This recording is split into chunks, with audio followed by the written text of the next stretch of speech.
मी बऱ्याच माझ्या क्लायंट्सला नेहमी सांगतो हे वाक्य की सेल्स हा नुसता देखावा आहे, मार्जिन ही खरी ताकद आहे. किंमत ठरवली म्हणजेच बिझनेस होईल असं काही आहे का? किंवा किंमत कशी एखाद्या बिझनेसला बंद पाडू शकते किंवा ग्रो करू शकते? किंमत हे सर्वस्व नाहीये, पण किमतीशिवाय बाकीचं पण नाहीये, कारण त्याच्यावर तुमचं मार्जिन ठरतं, त्याच्यानुसार तुमचे जे रिकव्हरी आहेत कॉस्टच्या त्या ठरतात. त्यामुळे किंमत हा फार महत्वाचा फॅक्टर आहे. तर एमएसएमईची व्याख्या काय आणि त्याचं स्वरूप काय? किती मोठ्या बिझनेसला आपण एमएसएमई कन्सिडर करू शकतो? मिनिस्ट्री ऑफ एमएसएमई जी आहे ती वेळोवेळी सांगते, त्यानुसार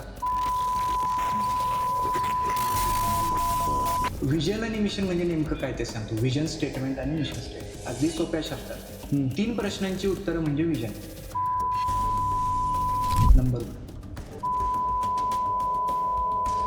नंबर 2, नंबर 3 या 3 प्रश्नांची उत्तरं तुमचं व्हिजन असतं. की एमएसएमई व्यावसायिक जे आहेत ते मी स्पष्ट सांगतो, एमएसएमई व्यावसायिक सीए कडे फक्त पोस्टमॉर्टम. ओके, म्हणजे सगळं झालंय, हे घ्या बॉडी करा, अशा हिशोबाने. अशा काही गोष्टी असतात की ज्या दोघांनाही लागू पडतात किंवा ओव्हरऑलच महत्त्वाच्या असतात. ते म्हणजे तुमचा जो प्रॉफिट आहे तो फॅक्टरीच्या बाहेर शोधण्यापेक्षा फॅक्टरीच्या आत शोधा. कस्तुरी कुंडल बसे मृग ढूंढे वन माही, ऐसे घट घट राम है दुनिया दे. म्हणजे काय,